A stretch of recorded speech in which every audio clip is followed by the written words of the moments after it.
Case है बेटा जिसका नाम है रिलेटेड पार्टी ट्रांजैक्शन।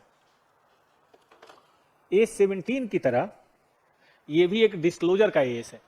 आपने 17 पढ़ा, उसमें एक बार भी नहीं हुआ कि भाई ये पीएल में जाएगा, ये बैलेंस शीट में जाएगा, ये यहाँ जाएगा, ये वहाँ जाएगा, ऐसा तो कुछ था नहीं। बस ये था कि भाई जो सेगमेंट की इंफॉर्मेशन है उसको डिस्क्लोज करो, है ना। उसी तरह से ये भी यही कहता है, लिख लीजिएगा, ये भी डिस्क्लोजर का एस है। नोट्स टू अकाउंट में इसका काम है, पीएल बैलेंस शीट में इसका कोई काम नहीं। नोट कीजिए, सब किताब कॉपी बंद कीजिए और नोट कीजिए। अच्छा कॉपी खोल लो, ज्यादा काजी ना बनो।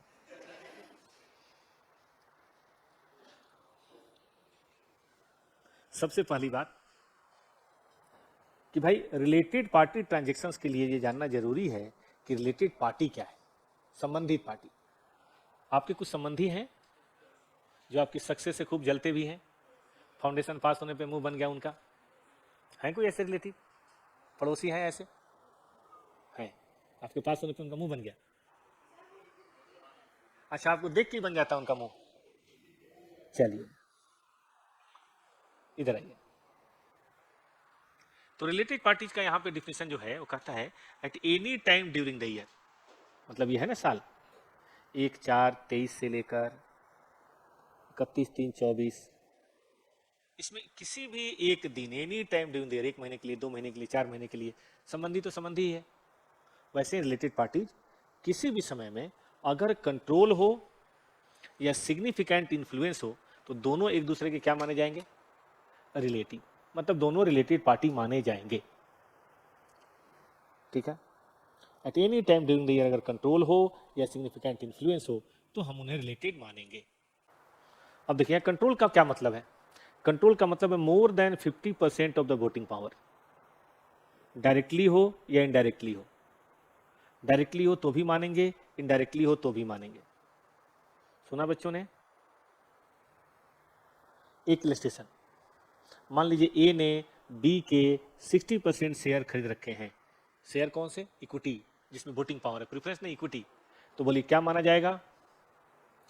ए और बी आपस में रिलेटेड है। कई बार ऐसे ही बोलते हैं ए होल्डिंग कंपनी और बी, बताइए जिसके पास कंट्रोल होता है उसको बोलते हैं होल्डिंग और जिसपे कंट्रोल होता है उसको बोलते हैं सब्सिडी। याद रखिएगा AS21 में भी काम आएगा। कंसोलिडेटेड आपके पास 14 नंबर का आया भी था। रेडी हो? At any time during the year अगर कंट्रोल हो या सिग्निफिकेंट इन्फ्लुएंस हो, कंट्रोल चाहे डायरेक्ट हो चाहे इनडायरेक्ट हो तो भी होगा। अब डायरेक्ट तो हमने पढ़ लिया, इनडायरेक्ट क्या है उसका भी लेसन लिखिए। मान लीजिए बेटा जी बी में ए का 60% शेयर है और बी ने किसी और कंपनी में खरीद रखा है 30 और 70%, मतलब ये हमारी होल्डिंग है, ये हमारी सब्सिडरी है। लेकिन बी और सी के बीच में देखें तो एच और एस, सी को बेटा सब्सिडरी कह सकते हैं। सी किसकी सब्सिडरी है? बी की। और बी किसकी सब्सिडरी है? जैसे आप हैं तो आपके कोई पिताजी हैं, क्या उनके भी पिताजी हैं? दादाजी हैं घर में? जिनके हैं, ठीक है, इसका मतलब क्या ये कह सकते हैं आपके ऊपर दादाजी का भी कंट्रोल है? पिताजी का तो है ही। कितनों के दादाजी साथ रहते हैं? हैं? दादाजी साथ रहते हैं, उनकी बात मानते हो? नहीं मानोगे तो अलग तरीके से मनवाएंगे। तो शाम में जब आपके पिताजी आएंगे तो उनको इनडायरेक्टली बोलेंगे देखो राजेंद्र, तुम तो हमारी बात मानते थे, सब बढ़िया था, इसलिए अच्छे इंसान बने, लेकिन जो तुम्हारा है ना वो गड़बड़ बच्चा पैदा हो गया है। ठीक है कि नहीं? देख लो यही वक्त है, नहीं तो हाथ से निकल जाएगा बाद में, हमें कुछ मत बोलना।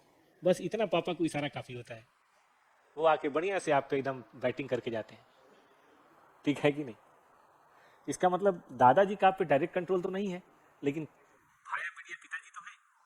तो ध्यान दो, यहाँ पे देखो कौन कौन रिलेटेड है। ए रिलेटेड है बी से, बी रिलेटेड है सी से, लेकिन क्या आप जानते हैं ए रिलेटेड है सी से भी? बताइए क्यों? क्योंकि सी के ऊपर डायरेक्ट ना सही इनडायरेक्ट कंट्रोल तो है। एक तरीका और बताता हूं, मान लो ए पे बी का कंट्रोल है 60%, और सुनना सी पे ए का भी 25% है और बी का भी 35% है, तो बताइए क्या सी पे कंट्रोल हुआ? हुआ ना। ये दोनों जोड़ दीजिए तो बेटा दोनों कितना हो गया? 60। तो हमारी वोटिंग हो या बी की वोटिंग हो, बात तो है कि हम जैसा बी को बोलेंगे बी वैसा ही करेगा ना, या बी अपने मन से करेगा, वो भी वैसा ही करेगा। तो यहाँ भी हम मानेंगे कि ए और बी रिलेटेड है, बी और सी भी रिलेटेड है, और ए और सी भी रिलेटेड है। डायरेक्ट ना सही, इनडायरेक्ट कंट्रोल तो है ही। ठीक है बेटा जी, तीनों देखा आपने? ये तीनों में क्या कह रहा था, सबने लिखा क्या कि कंट्रोल होना चाहिए कितना, वोटिंग पावर पे। ठीक है, लेकिन कंट्रोल का एक दूसरा भी होता है, control on composition of board of directors. BOD का फुल फॉर्म कोई बताएगा?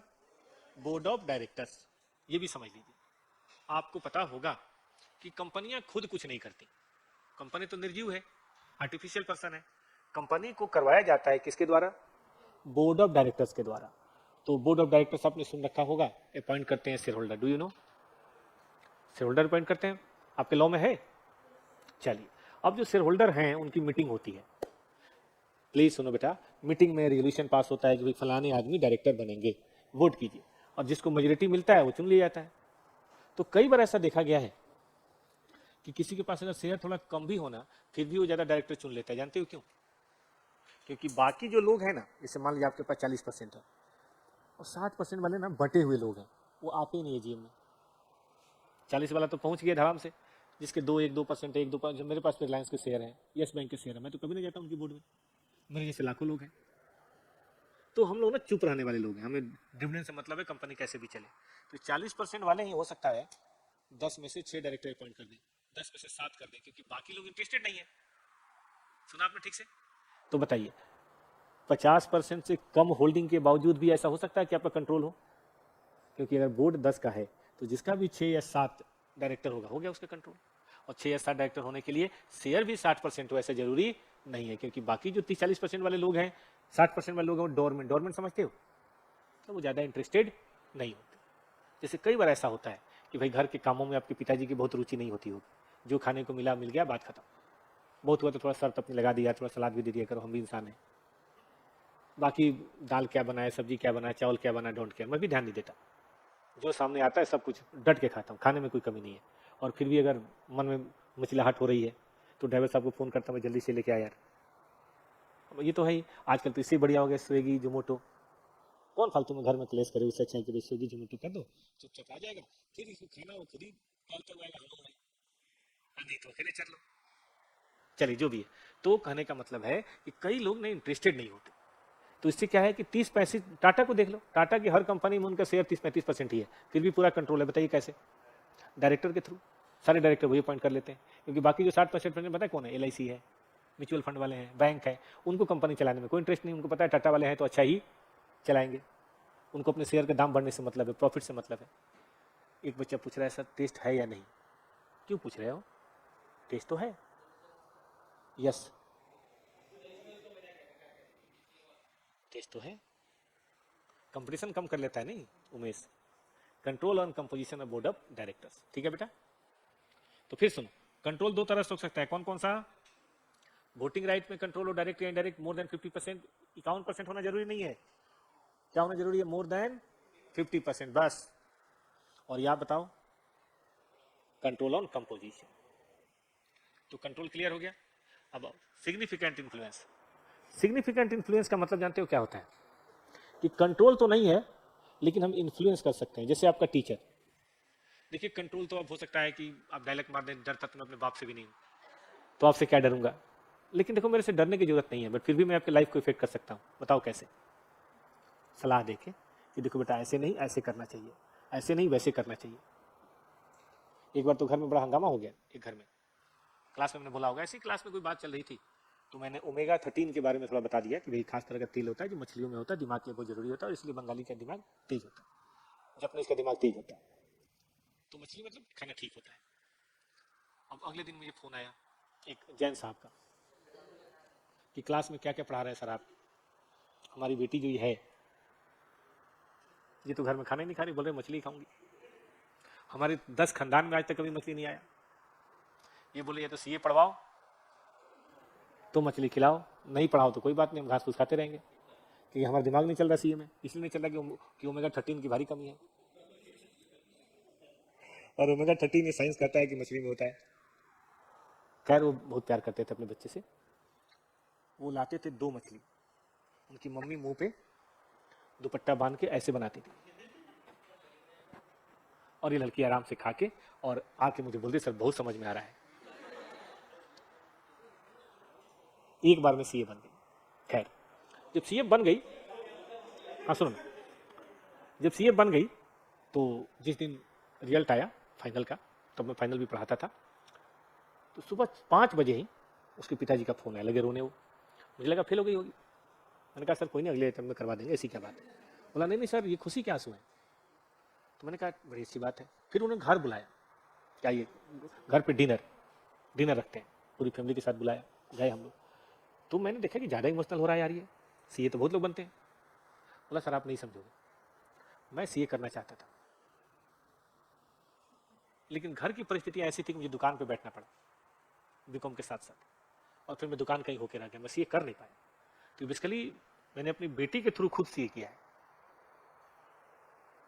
कई बार ना घर वालों के दबे हुए अरमान होते हैं, वो बाहर निकलते हैं बच्चों के थ्रू। जैसे आपने देखा होगा नीतीश रेड्डी ने जब सेंचुरी बनी, उसका बाप रो रहा था, बाप भी खेलना चाह रहा होगा लेकिन किसी कारण से नहीं हो पाया होगा। बेटे के थ्रू उसके बेटे ने जब सेंचुरी बनाई तो वो ज़्यादा इमोशनल हुआ। इंटरव्यू उसका हुआ, उसके बेटे का नहीं हुआ। एडम गिलक्रिस्ट ने उसका इंटरव्यू लिया, पूरा परिवार अवेलेबल था वहाँ पे, बेटे को सेंचुरी बनाते हुए देखेंगे।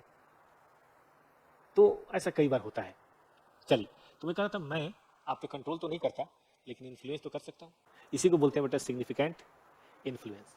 कि देखो अगर आपके पास सब्सटेंशियल वोटिंग राइट है 20% या मोर, तो आपको बोर्ड में जगह मिलेगी, आप बोर्ड में बैठोगे। अब बोर्ड में बैठोगे तो जो ऑपरेटिंग डिसीजन होता है, लिख लो, operating and financial decision making में जब कोई पार्टिसिपेट करे ना, तो उसको क्या बोलते हैं, सिग्निफिकेंट इन्फ्लुएंस। तो ऑपरेटिंग एंड फिनेंशियल डिसीजन जो होता है ना बेटा, उसमें जब हम पार्टिसिपेट करते हैं तो वो पार्टिसिपेशन भी बताओ बेटा क्या है, वो पार्टिसिपेशन भी क्या है, वो भी सिग्निफिकेंट इन्फ्लुएंस है। कई बार कानून की नज़र से भी मिल जाता है, जैसे सरकार ने आपको मोनोपोली दे दिया, ऐसा कुछ कर दिया, या आप उसमें पार्टिसिपेट कर सकते हैं। कई बार एग्रीमेंट होता है 2 लोगों के बीच में कि भाई हम जब भी कोई बात होगी तो हम आपको बुलाएंगे, भले हमारा शेयर 20% से कम है, 10% है, 5% है। तो किसी भी कारण से इन्फ्लुएंस आ जाए फिनेंशियल ऑपरेटिंग डिसीजन में पार्टिसिपेट करने, कारण चाहे कोई भी हो, ऊपर नहीं लिखो तो भी चलेगा, कारण कोई भी हो तो हम क्या बोलेंगे, मतलब मेन बात क्या है, डिसीजन में पार्टिसिपेशन, चाहे इस कारण से हो, चाहे इस कारण से हो, चाहे इस कारण से हो, कारण कोई भी हो, तो इसको हम क्या बोलेंगे बेटा जी, बोल नहीं रहा है कोई, सिग्निफिकेंट इन्फ्लुएंस। और अगर आपका सिग्निफिकेंट इन्फ्लुएंस है या आपका कंट्रोल है, तो दोनों पार्टी क्या माने जाएंगे, रिलेटेड पार्टी। 2 ही रूल है, या तो कंट्रोल हो और या फिर इन्फ्लुएंस हो। लेकिन कंट्रोल और इन्फ्लुएंस को मिला के कई तरह के रिलेशनशिप बनाए गए हैं। जैसे आपके कुछ मम्मी की तरफ के रिलेटिव होंगे, नाना जी, नानी जी, दादी अम्मा, दादाजी करें, मामा जी, मामी, मौसी, मौसा जी, उनके भाई बहन या उनके बाल बच्चे। दोस्ती है किसी की मामा या मौसी के बच्चों से, है दोस्ती? चलिए, ऐसा हो सकता है मामा के पत्नी के ससुराल से किसी की दोस्ती है, या मौसा जी के भाई के बच्चों से दोस्ती है किसी की, नहीं। चलो कोई हो सकता है भाई, ऐसी क्या बात है, शादी ब्याह में लोग आते जाते तो हो जाती है दोस्ती, क्या? अच्छा, मामा के बच्चों के पत्नी से आपकी दोस्ती है, तो मामा की साली तो तुम्हारे लिए मामी हुई, मामा हुआ है, उससे क्या है तुम्हारा? गजब आदमी है, बहुत बहुत भारी ठरकुल्ला है ये। हाँ, तो इतने भी ठरकुल्ला ना बनो, इधर आओ। हाँ सुनो सुनो, हाँ मामा के बेटे हैं, उनकी पत्नी उनसे दोस्ती करो, वो तुम्हारे भाई हो, कोई दिक्कत नहीं, इतना चलता है। चलिए, तो कारण कोई भी हो, तो इन दोनों से, तो ये तो मामा, माँ की तरफ के पिताजी की तरफ भी हैं, चाचा हैं, बुआ हैं, उनके बाल बच्चे हैं, उनका ससुराल है, वहाँ भी कभी चाचा के ससुराल कभी कोई गया है, बुआ के ससुराल कभी कोई गया है, कोई नहीं गया। हम लोग तो खूब जाते थे, हम लोग तो खूब शादी ब्याह में सब में जाते थे, शादी कहीं भी हो जाना जरूर है, यही काम था हम लोग का मोतिहारी में, और कोई काम था नहीं, चलो आ जाओ। सब आस ही पास थे ना, पहले शादियाँ ना दूर नहीं होती थी, सब शादियाँ 5-10 किलोमीटर के दायरे में ही होती थी, तो साइकिल उठाओ पहुंच जाओ, बस से पहुंच जाओ, बाइक से पहुंच जाओ, कुछ भी पहुंच जाओ। चलो, तो इन दोनों को मिला के कई तरह के टाइप आए हैं। एक तो देखो बेटा कंपनीज के बीच की बात करेंगे, ठीक है, तो कंपनीज अंडर कॉमन कंट्रोल लिखना है, लिखो पहला type of related parties, by back में लॉ रिलेटेड क्वेश्चन रिवीजन करवा दीजिए। ये क्या मतलब हुआ?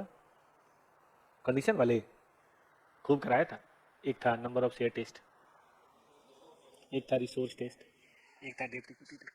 दिक्कत हो तो देख लो भैया, यूट्यूब देख लो। रिवीजन टीचर से गलत है, टीचर का काम नहीं रिवीजन कराना, उसे नहीं सीखोगे, रिवीजन खुद से करो। मैं ये ना एग्जाम के समय जो यूट्यूब पे चलता है, इसका मैं बहुत, हाँ मैराथन टाइप का, उसका मैं बहुत ज्यादा वो नहीं, क्या बोलते हैं, समर्थक नहीं, गलत है। वो लर्निंग का काम करेगा। एक बार मेरे से जितना पढ़ना पड़ो, 200 की बजाय 300 घंटे पढ़ो, ठीक है ना, 300 घंटे पढ़ो और फिर उसमें बार बार उसको देखो, वो मुझे मंजूर है। चले, अब मान लो बेटा एच लिमिटेड का यहाँ होल्डिंग है और यहाँ भी होल्डिंग है, ठीक है, लेकिन आगे बी ने भी होल्डिंग कर रखी है, ठीक है बेटा, आगे सी ने भी होल्डिंग कर रखी है, ऐसा हो सकता है बेटा? पॉसिबल है। आगे डी ने भी कर रखी है, तो जहां तक इनकी होल्डिंग है, मान लीजिए 60% है, यहाँ 75% है, यहाँ पे 80% है, फिर आगे ये 55% है, फिर आगे ये 80% है, जानते हो ये एच से रिलेटेड है। बताओ क्यों? इसके बाप के बाप का बाप है वो, ठीक है कि नहीं? मतलब इसके होल्डिंग के होल्डिंग का होल्डिंग है। ई देखो इसके होल्डिंग का होल्डिंग है, जेड देखो इसके होल्डिंग का होल्डिंग है। जानते हैं इसमें सारे एक दूसरे से रिलेटेड है, इवन ई भी रिलेटेड है एक्स और जेड से। बताओ कैसे? देखो इसकी होल्डिंग का ये सब्सिडरी है, मान लो कि भाई चाचा है, तो भी तो रिलेटिव है, चाचा भी हमारे रिलेटिव है, उसमें क्या है? चाचा की पत्नी है चाची, वो भी हमारे रिलेटिव है। मान लीजिए चाचा के साले हैं, वो भी हमारे मामा जी हैं। ये सब एक दूसरे से रिलेटेड है। क्यों रिलेटेड है? बिकॉज दे आर अंडर, मतलब होल्डिंग की सब्सिडी, सब्सिडी की सब्सिडी, होल्डिंग की होल्डिंग, होल्डिंग की सब्सिडी, कुछ भी हो, यानी कि इसका मतलब जानते हो टाटा मोटर्स और टाटा स्टील रिलेटेड है। बताओ क्यों? क्योंकि उनका होल्डिंग टाटा सन्स है, इसलिए दोनों भाई भाई रिलेटेड है। ठीक बात है। एसोसिएट या ज्वाइंट वेंचर, एसोसिएट का मतलब होता है भाई सिग्निफिकेंट इन्फ्लुएंस। जैसे मान लो कंपनी ए है, कंपनी बी है, 25% शेयर है, तो कंट्रोल तो नहीं है, ये कंट्रोल है बेटा, कंट्रोल है, ए का बी पे कंट्रोल है, लेकिन क्या है? इसको बोलेंगे इन्वेस्टर और इसको बोलेंगे ना एसोसिएट्स। इन्वेस्टिव बोलते हो तो कॉमन लैंग्वेज है, एसोसिएट्स नाम बोलो कि क्या बोलेंगे? एसोसिएट, सहयोगी। लेकिन जब बात करेंगे ना तो मानेंगे कि ए बी से रिलेटेड है, बट बी ए से रिलेटेड नहीं माना जाएगा। समझना, होल्डिंग सब्सिडरी में होल्डिंग सब्सिडरी से सब्सिडरी होल्डिंग से माना जाता है, लेकिन इसमें ए का जब बैलेंस शीट बनाएंगे तो उसमें बी आएगा, लेकिन बी का बनाएंगे तो ए नहीं आएगा। सुना आपने ठीक से? ए का बनाएंगे तो उसमें बी आएगा, लेकिन बी का बनाएंगे तो उसमें ए नहीं आएगा। They are not related. चले आगे। ज्वाइंट वेंचर, ज्वाइंट वेंचर का मतलब होता है कि रेशियो 50-50 ना भी हो, 60-40 भी हो, लेकिन हमारा एग्रीमेंट है कि हम दोनों मिलकर कंपनी चलाएंगे। पार्टनरशिप सुना है? पार्टनरशिप नहीं होता कि अनयूनिमस कंसेंसस चाहिए, किसी पार्टनर का शेयर 10% फिर भी उसकी बात पूरी मानी जाती है। पता आपको ये बात? ऐसे ही कभी ज्वाइंट वेंचर मान लो कि 2-3 लोगों ने मिलकर एक एग्रीमेंट कर लिया कि रेशियो तो चलो 50-60 जो भी हो, लेकिन कंट्रोल दोनों का रहेगा, तो ऐसी सिचुएशन में वो दोनों भी रिलेटेड माने जाते हैं। ध्यान से देखना, इसको लिखो, ये दिखाता हूं। ज्वाइंट वेंचर है बेटा, कंपनी है ए लिमिटेड, बी लिमिटेड ने 60% करा है और सी ने करा है 40%, लेकिन ज्वाइंट कंट्रोल है। ज्वाइंट कंट्रोल समझते हो? ज्वाइंट कंट्रोल का मतलब होता है दोनों का एग्रीमेंट है कि मिलकर कंपनी चलाएंगे। ये नहीं कहेंगे कि भाई एक बी का कंट्रोल है और सी का इन्फ्लुएंस, ऐसा नहीं, दोनों का कंट्रोल है, क्योंकि हमारा एग्रीमेंट ऐसा है। ठीक, देखो इसमें क्या है, बी जो है इन्वेस्टर है, सी जो है इन्वेस्टर है और ये ज्वाइंट वेंचर है। देखो माना जाएगा कि ए और बी रिलेटेड है, माना जाएगा ए और सी रिलेटेड है, लेकिन बी और सी रिलेटेड नहीं माने जाएंगे। मान लीजिए कि मोहल्ले में या कहीं भी आपकी कोई गर्लफ्रेंड है, उसका एक और बॉयफ्रेंड है, सुना आपने? तो आप दोनों का ज्वाइंट कंट्रोल है। तो देखो आप और आपके गर्लफ्रेंड रिलेटेड है, ठीक है, आपके गर्लफ्रेंड और दूसरा जो है वो रिलेटेड है, लेकिन आप दोनों रिलेटेड हैं, दोनों बॉयफ्रेंड नहीं, आप लोग रिलेटेड नहीं है, बल्कि आप लोग तो एक दूसरे को देख के भड़क जाए, साला फालतू का कंपटीशन है। कि ये लोग रिलेटेड नहीं है, they are not related. A related B से, B related A related C से, बस आपस में इनका कोई संबंध नहीं। याद रहेगा बेटा? आप सुनो, एक छोटा सा इलस्ट्रेशन देते हैं। चलो मैं इलस्ट्रेशन बना ही लेता हूं, ये छोड़ो। ए है, बी है, सी है और डी है। 60% है, 25% है, इसके पास 60% है। आपको बताना कौन किससे रिलेटेड और क्या रिलेशनशिप है। चलो ए की बात करते हैं। देखिए ए के लिए बी रिलेटेड है, क्योंकि बी कौन है? कंट्रोल है, सब्सिट्यूट है ना बेटा। और सी रिलेटेड है, सी कौन है? बी के लिए ए है, लेकिन सी कुछ भी नहीं है। बी के लिए सी कुछ भी नहीं है, कंट्रोल नहीं है ना, कॉमन मैनेजमेंट नहीं है ना। सी के लिए ए है, क्या है? इन्वेस्टर है। और सी के लिए डी कौन है? होल्डिंग कंपनी है। होल्डिंग है, हमारा डी होल्डिंग है। और डी के लिए ए बी से कोई लेना देना नहीं है। सी कौन है? डी सब्सिडी के, डी के पास 60% है। आयरो ठीक तो दिया है, सी के पास शेयर है ना, डी का, सी के पास शेयर है ना, आयरो जिसके पास है उसके पास है। ठीक है, चलिए हो गया। चलिए, इंडिविजुअल हैविंग वोटिंग राइट।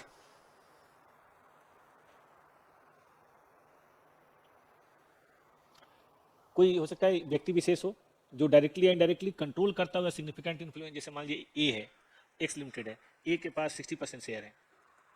ये कंपनी तो नहीं है, इंडिविजुअल है, पर्सन है, व्यक्ति विशेष है, लेकिन 60% शेयर है। तो बताइए ये क्या हुआ? ये भी तो कंट्रोल कर रहा है। तो ये कौन हुआ? होल्डिंग नहीं है, लेकिन ये आपका रिलेटेड पार्टी है। इसको होल्डिंग नहीं बोलेंगे, इन्वेस्टर है, कंट्रोल करने वाला इन्वेस्टर है। या तो बी है, बी के पास 25% है। अब 25% वाला कंट्रोल तो नहीं करता, लेकिन बताइए इन्फ्लुएंस तो कर ही सकता है। इसका मतलब एक्स लिमिटेड से ए भी रिलेटेड है, बी भी रिलेटेड, लेकिन ए और बी रिलेटेड नहीं है। ए और बी का कोई लेना देना नहीं है।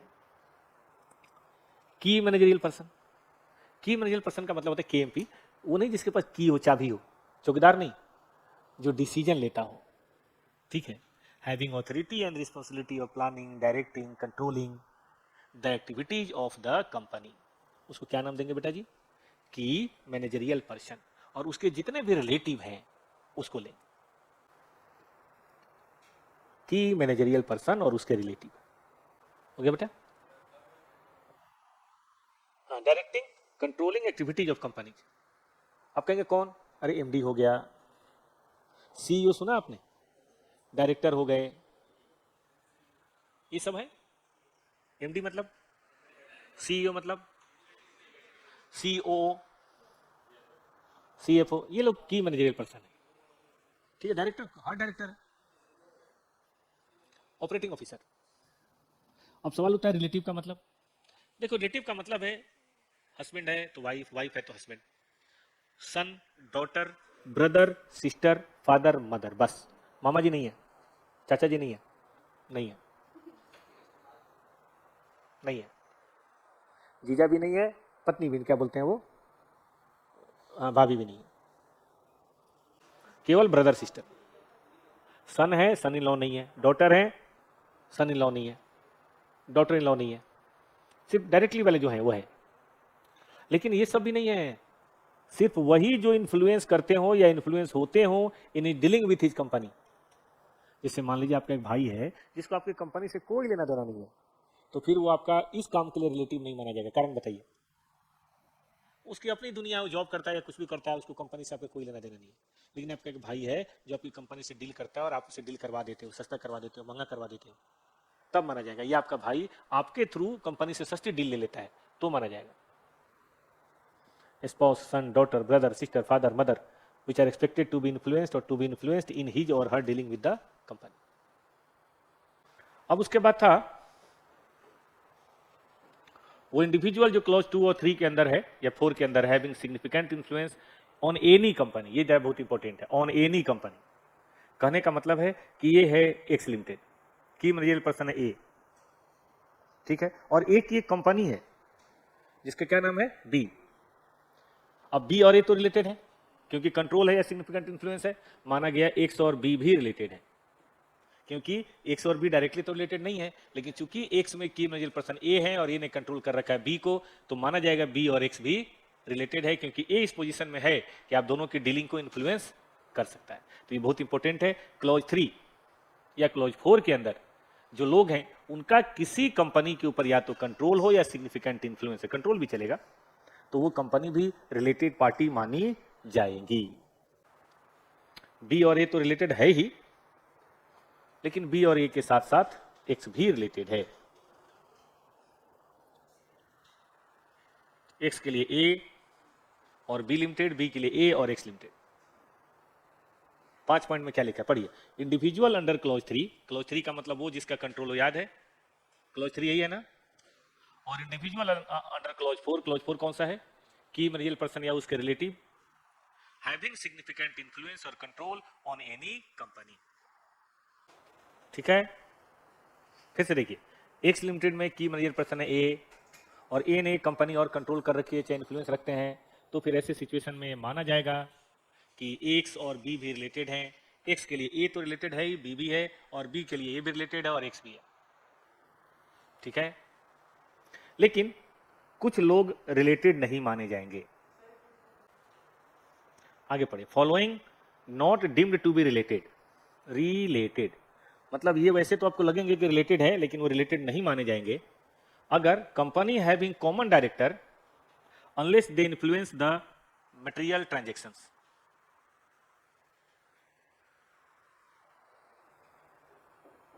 मटेरियल नहीं, mutual transactions, unless they influence the mutual transactions, क्योंकि हमने पढ़ा था इन्फ्लुएंस करना जरूरी है।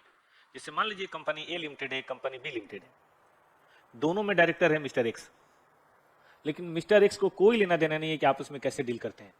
ये कभी कोशिश भी नहीं करता ना एक्स को इन्फ्लुएंस करने की, सॉरी ए को ना बी को।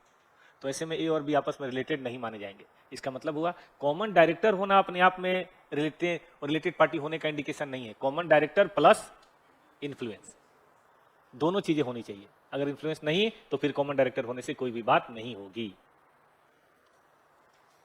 कंपनी है common director unless they influence the mutual transactions. केवल कॉमन डायरेक्टर से कुछ नहीं बनता।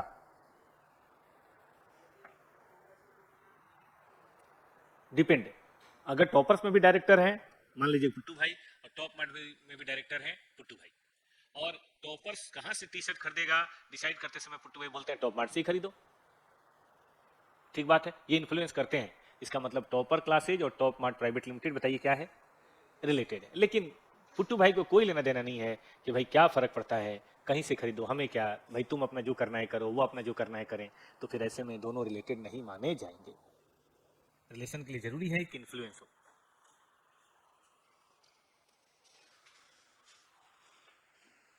ठीक है, सबने लिख लिया, पहला पॉइंट सबने लिख लिया।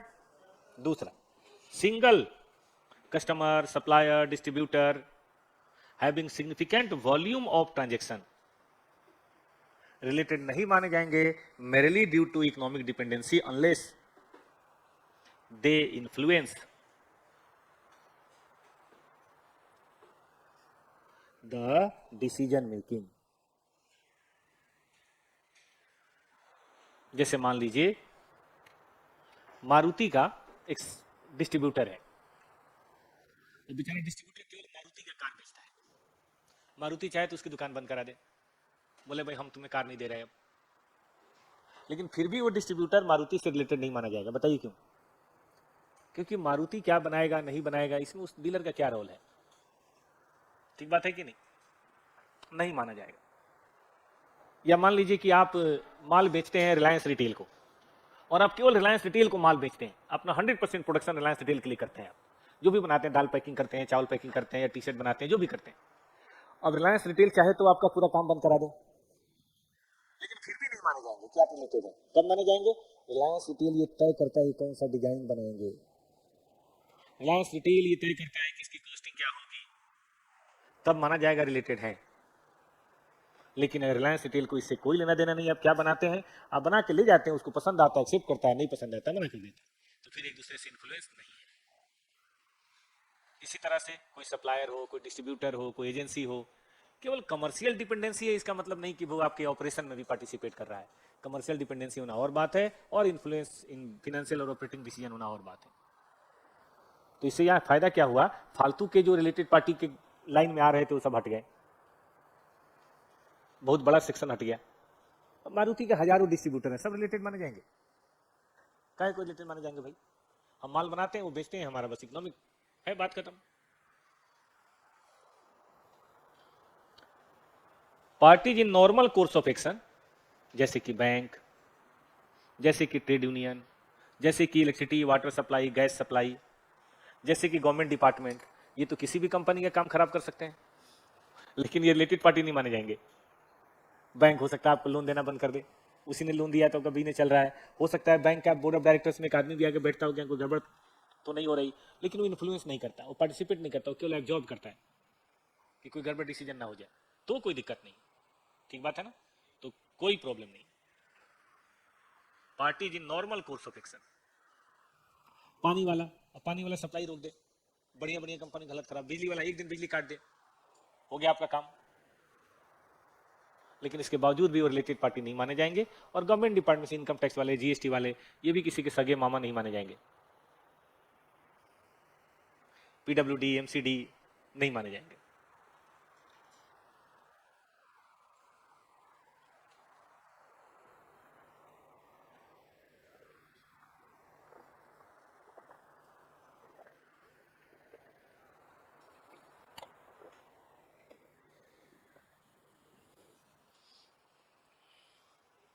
पब्लिक डिपार्टमेंट, पब्लिक यूटिलिटीज,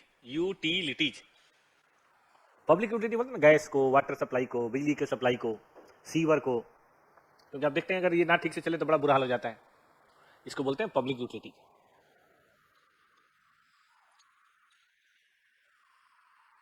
जो भी ऑनलाइन वाले सब आज बहुत अच्छा, आज चालू होगा बेटा AS19।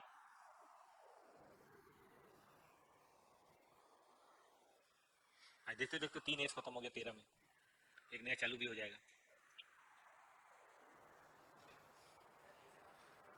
आज ही शुरू करेंगे ना 19। और इस सब मन से पढ़ना है, मैंने कहा था सीए फाइनल में एज इट इज है, हल्का फुल्का थोड़ा सा चेंज है बस, सीए फाइनल भी हो गया। डायरेक्ट टेक्स्ट सेम, जितना मन से डायरेक्ट टेक्स्ट इंटर में पढ़ोगे उतना ही फाइनल में काम आएगा, जितना ही डायरेक्ट टेक्स्ट मन से पढ़ोगे उतना ही काम आएगा। और डीप 4 पेपर तो खूब मन से पढ़ो, और ऑफ कोर्स एफएम। एक लॉ फाइनल में नहीं और एक एसएम फाइनल में नहीं है, 1.5 पेपर नहीं है, कॉस्टिंग नहीं।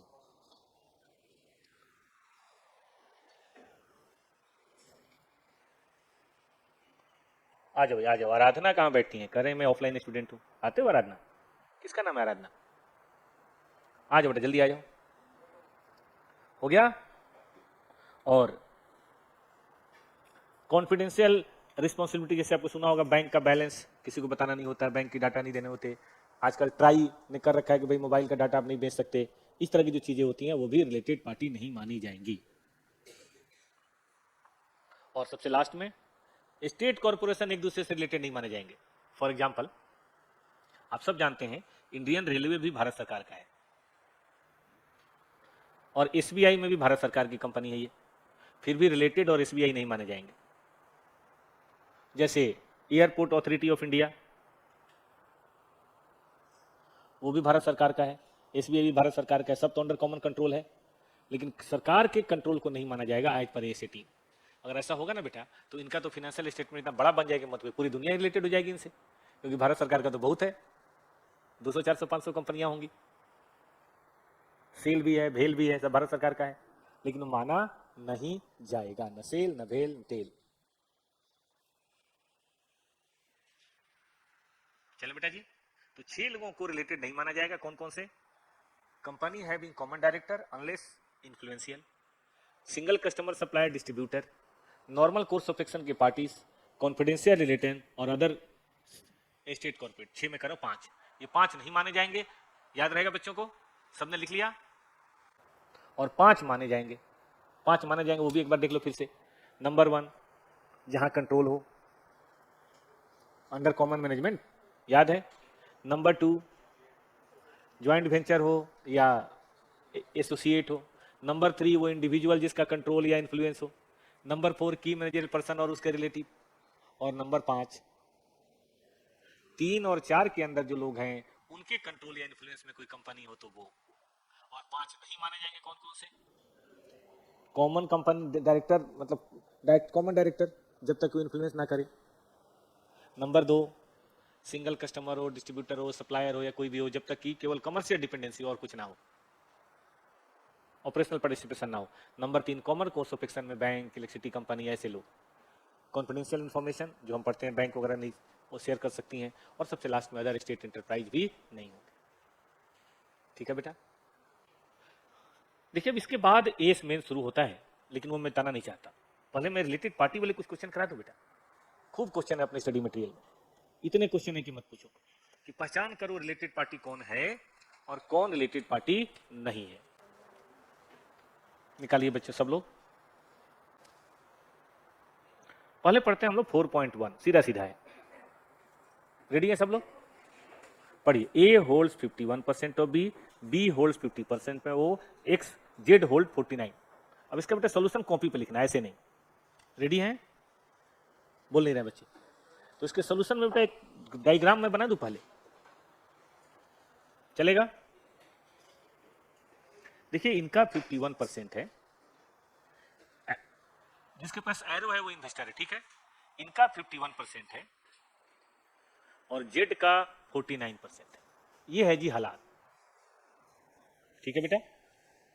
मुझे बताओ ए के लिए कौन कौन रिलेटेड है? ए के लिए बी रिलेटेड है।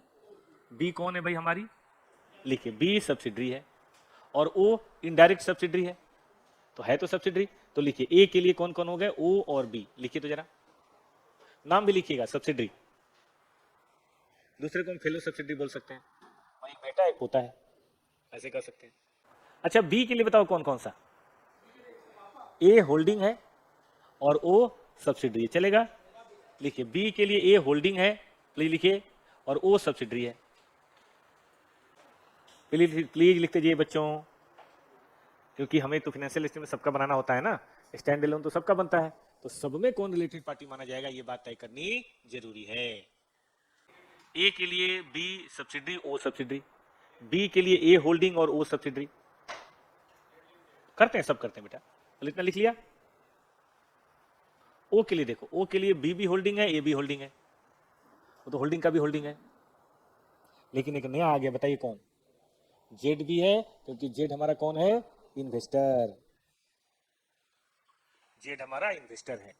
ये लोग रिलेटेड नहीं माने जाएंगे, लेकिन जेड तो माना जाएगा। और जेड के लिए बताइए कौन सा? केवल ओ है, वो क्या माना जाएगा उसके लिए? एसोसिएट्स। ओ के लिए जेड एक एसोसिएट्स है। ये लिखना जरूरी नहीं है, is related party, is related party ना लिखें तो भी चलेगा। ओ के लिए ए बी और एक्स इतना काफी है। हो गया बेटा? चलो ये पढ़ते हैं। ए का बी में 60% वोटिंग राइट है, ठीक है बेटा जी। कोई सी है जिसमें 22% मेरा है और 30% मेरा है, तो क्या सी बेटा रिलेटेड हुआ? क्या सी रिलेटेड है इसे? एसोसिएट नहीं, सब्सिडरी बन जाएगा, क्योंकि 22 तो डायरेक्टली है और 30 इनडायरेक्टली है। 22 प्लस 30 52 हो गया भाई। अच्छा एक बच्चा खाड़कू निकला, उसने कहा सर देखो 22 तो ये है, 30 का 60% तो आपका है, तो 30 का 60% 18 होता है, तो टोटल 40 हुआ। फालतू वाली बात नहीं, सब्सिडरी मेरा है, मैं जो कहूंगा वो करेगा। सब्सिडी मेरा है भाई, 60% मतलब कंट्रोल होता है बोर्ड ऑफ डायरेक्टर्स का, मैं जो कहूंगा वो करेगा, क्योंकि उस पर मेरा पूरा कंट्रोल है। ठीक बात है कि नहीं? तो इसीलिए पूरा 30 का 30 मानेंगे, उसका परसेंटेज का परसेंटेज नहीं करेंगे। और ये दोनों मिलाए कितना हुआ? 52 है, तो हम क्या बोलेंगे? डायरेक्ट ना सही, लेकिन इनडायरेक्टली मोर देन 0.5% है, इसलिए वो हमारी सब्सिडरी है। ठीक बात है? दोबारा बताएं। ए का 22% डायरेक्ट कंट्रोल है, यस और नो? सी का बी में 30% कंट्रोल, मतलब बी का सी में 30% है, और बी हमारा पूरा है। बी पे हमारा कंट्रोल है, तो इन शेयर पे भी तो हमारा कंट्रोल है। 30 और 22 30 और 22 कितना हुआ 52, 52 हमारा डायरेक्ट और इनडायरेक्ट मिला के काम हो गया, तो ये हमारी सब्सिडी मानी जाएगी, टुगेदर विद सब्सिडी मिला के। लिख लीजिए सिंस, लिखिए since A has 22% share under direct control, since A limited has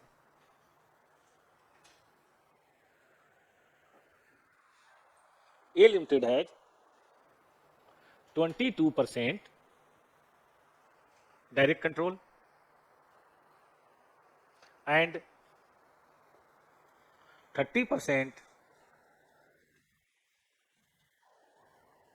indirect control through B Limited.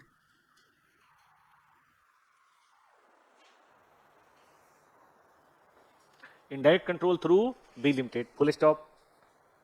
Therefore, मेरे पे ध्यान इधर मैं देखो, मेरी बात सुनो, नहीं छूटेगा। Therefore,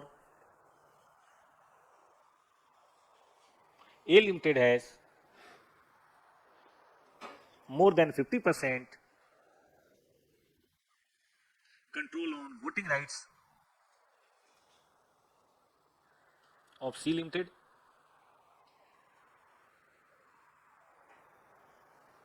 Therefore, बताओ बेटा, therefore C Limited is subsidiary of A Limited.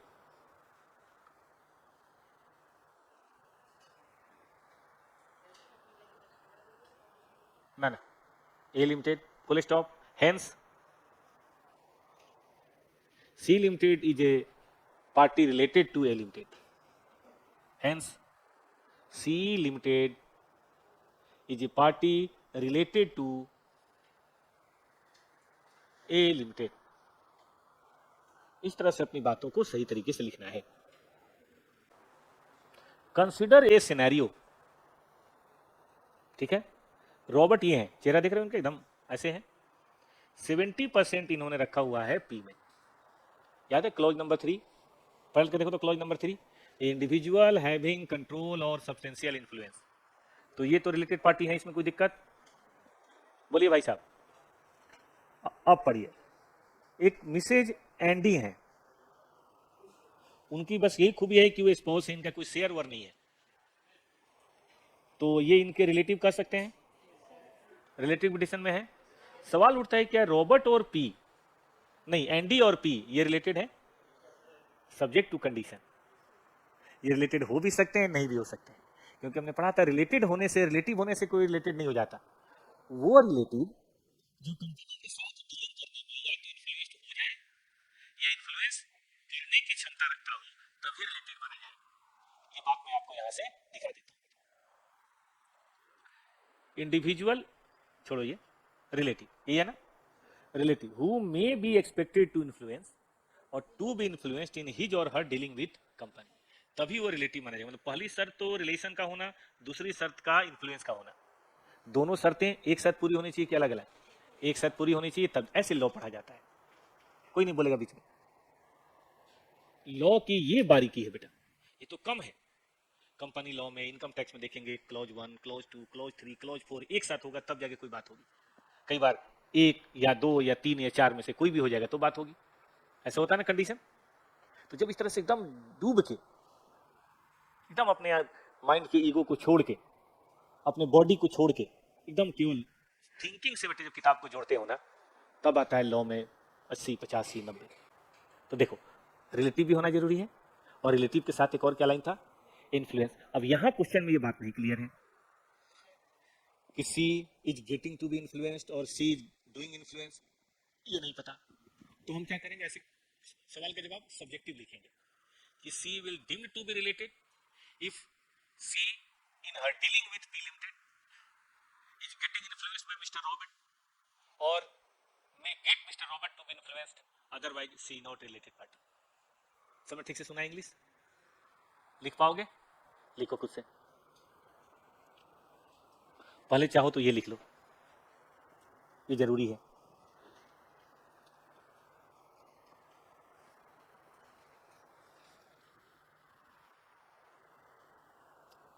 Otherwise C will not be a related party। ये एस मुझे बड़ा पसंद है, ये एकदम प्योर लॉ है, लॉ की बारीकियां हैं इसके अंदर। 17 भी था लेकिन 17 थोड़ा एब्स्ट्रैक्ट है, उसके अंदर है कि 10%, 5% इस तरह कैलकुलेशन है, इसमें कैलकुलेशन है ही नहीं। हाँ, इसमें केवल रिश्ते नाते पहचानने हैं।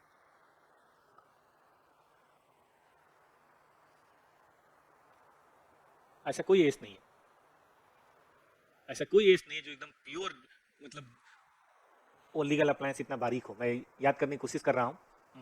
19 तो आपको लगेगा कि हम अकाउंट का क्लास कर रहे हैं, 19 में तो लेजर बनाने हैं, कैलकुलेशन है, जेनेंटी है। 22 में भी वही है।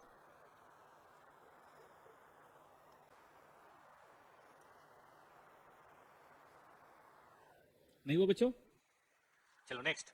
आप अपने मोबाइल पर भी देख सकते हैं, आंसर तो वहां भी नहीं मिलेगा, चैट जीपीटी पे मिल जाएगा। सही में? चलो पहले ये देखो, 4 नंबर का क्वेश्चन है बेटा, तो 8 नंबर में बनना चाहिए। 2 मिनट है ना। क्वेश्चन कहता है 2 है, होल्डिंग है, होल्डिंग है, होल्डिंग है, होल्डिंग है, रिलेटेड पार्टी आइडेंटिफाई कीजिए 3 लोगों के लिए। और अगर हमने अपने सारे शेयर यहां बेच दिए, उसके बाद में भी गुड्स सप्लाई किया, तो क्या आपका आंसर कुछ बदलेगा? करना चाहेंगे ये? 10:26 हो रहा है, मैं 10:33 पे बात करूंगा। कॉपी में लिखना है, फोटो बना के जैसे भी मन करे, मैं आके देखता हूं कौन क्या बनाता है। ऑनलाइन वाले भी लिख के भेजिए। क्या हम लोगों ने पहले पढ़ा ऐसा क्वेश्चन, या एकदम से नहीं आ गया एग्जाम में? पढ़ा है, करिए बेटा, फिर करिए। चलिए मैं शुरू करता हूं। अब नहीं, अरे बनाने दो मुझे यार, तुम भी बनाओ, हम बनाते हैं।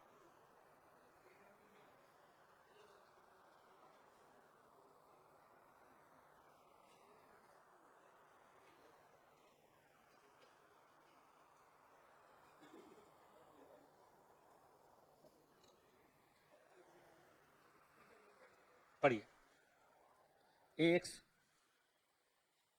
BX 70%, CX 30%, कोई DX है 40%, और कोई EX है 49%। देखिए ये होल्डिंग है, ये सब्सिडियरी है, 2 रिलेशनशिप में कोई दिक्कत? ये हमारे लिए एसोसिएट है बी का, इसके लिए भी एसोसिएट है, क्या ये बात सही है? मतलब ये भी एसोसिएट है, ये भी एसोसिएट है, और यहाँ भी बताइए क्या है, एसोसिएट। अब हमें किसका किसका दिखाना है? हमें दिखाना है ए का, हमें सी का, और हमें दिखाना है ई का। देखिए अगर ए के लिए बात करें तो ए के लिए बी तो सब्सिडरी है, और हमें किसी से कोई लेना देना नहीं है, ए के लिए सिर्फ बी है। सी के लिए बी इन्वेस्टर है, और डी भी, और हमें किसी से कोई लेना देना नहीं है। और EXC के लिए डी इन्वेस्टर है। ये करके आ जाएंगे, 2.5 नंबर तो होगा ही। हाँ, प्रोविजन लिख देंगे, ठीक है। कितने बच्चों ने सही किया? ये कुछ भी जोड़ तो नहीं दिया था, कुछ भी छोड़ तो नहीं दिया था, जोड़ना छोड़ना दोनों गलत हो जाएगा। अब पढ़ते हैं बी। कैसा था? बहुत भारी, वेरी टफ। जानते हो क्यों आसान लगता है? क्योंकि आज सुबह से हम लोग A18 पढ़ रहे हैं। A18 के प्रोविजन कहीं ना कहीं आपके दिमाग में हरे भरे हैं, लेकिन जब आप छोड़ देते हैं और सीधे एग्जाम में बैठते हैं, आपके मन में डाउट आएगा कि क्या पता ए के लिए सी भी कुछ हो, मन में डाउट आएगा, सी के लिए EX भी कुछ हो।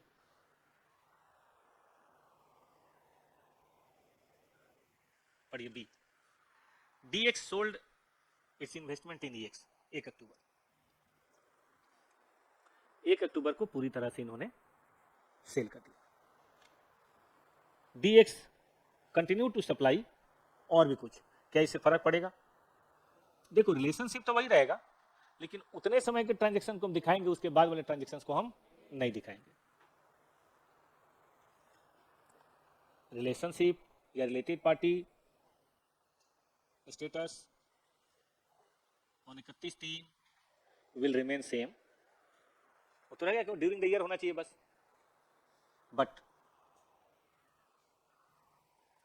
Transaction up to 1 October will only be disclosed as related party transaction। आप अगर ध्यान से देखें तो ये आंसर जो आप फटाक से दे दे रहे हैं, ये जादू 2 घंटे के समय का है। आज सुबह 8:20 से आप आए हैं और तब से बार बार यही बातें कर रहे हैं। इसके बीच में कोई और एस की बात नहीं हुई, कोई टैक्स की बात नहीं हुई, कोई लॉ की बात नहीं हुई, तब ये बारीकी बन रही है। यही कुछ बदल दिए होते तो नहीं होते। तो क्या हम एग्जाम के समय इतने प्रिसाइज हो पाएंगे? यही भारी है। एग्जाम के समय हौच पौच ना हो। बौद्ध ग्रुप की पढ़ाई बेटा मैनेजमेंट की पढ़ाई है। जो चीजों को मैनेज कर सकता है उसके लिए बौद्ध ग्रुप है, लेकिन जो चीजों को मैनेज नहीं कर सकता उसके लिए बौद्ध ग्रुप नहीं है। बात नॉलेज की नहीं है, बात है बार बार रिवीजन देके माइंड में जिंदा रखने की। तो ये 7 नंबर थ्योरेटिकली अभी कर सकते हैं कि बन जाता, प्रैक्टिकली तो जब एग्जाम में बना के देखेंगे तभी पता चलेगा। चलिए